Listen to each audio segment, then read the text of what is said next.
Get ready, start. The next question that I would like to deal with is the paragraph in the President's address relating to the progress made in our economy, in our agricultural sector, in our industrial sector, in our foreign trade, etc. Sir, you were pleased to read out to use a very large list of the achievements of the Congress government during the last decade and the important targets which have been achieved during the last 10 years of our planned economy. You also mentioned the question of increase in food production, increase in the production of agricultural commodities, etc. Fortunately, sir, here we have in our midst the ex-deputy chairman of the Planning Commission, Sri V.T. Krishnamachari, who has addressed a number of meetings and seminars in New Delhi recently, drawing our attention to the weakness in our agricultural sector. If the press reports are correct, in one seminar he mentioned that even if all the targets of the third 5 year plan are achieved, still at the end of the third 5 year plan period, we may be facing a serious situation reading regarding the supply of agricultural commodities.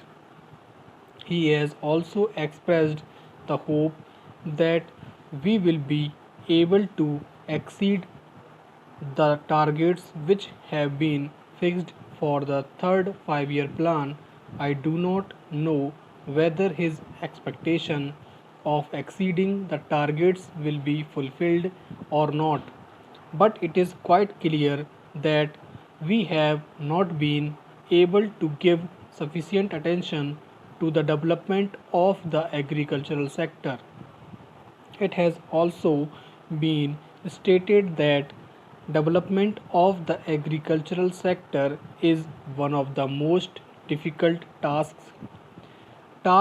which have been found difficult both by democratic countries as well as by countries in which total planning is going on.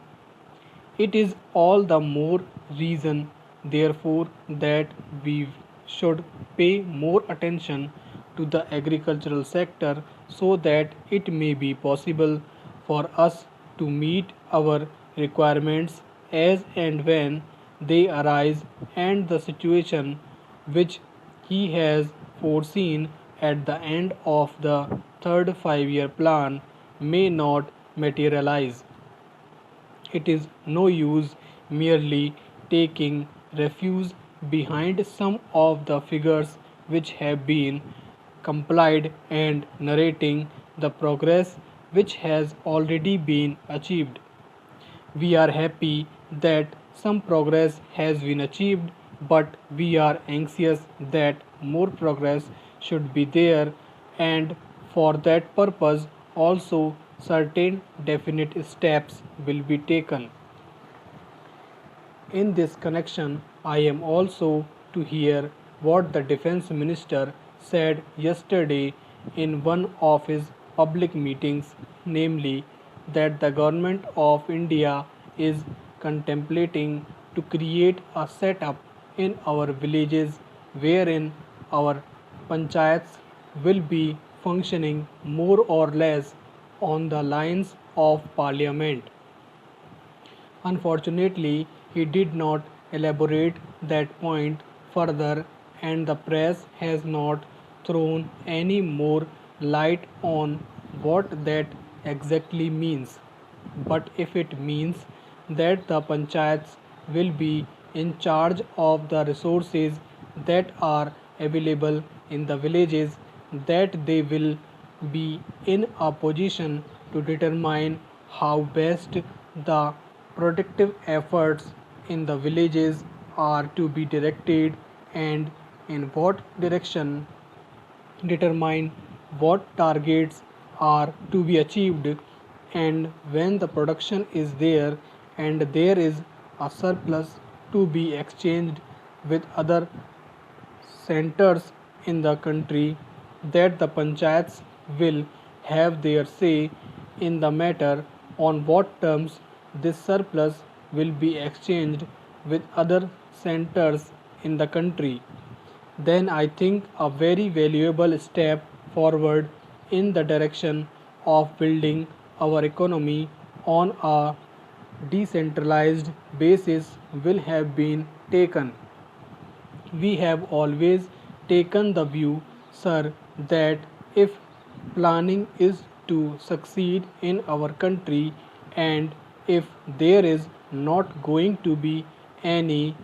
regimentation of our productive activity and forces, what is necessary is that the common man should have a voice in determining the economy policies and in formulating the economic plans of development, and should have also his say in determining on what terms a village or a group or an industry should be working for the development of economy as a whole. In other words, some amount of competition, some amount of bargaining power is to be generated in the lowest strata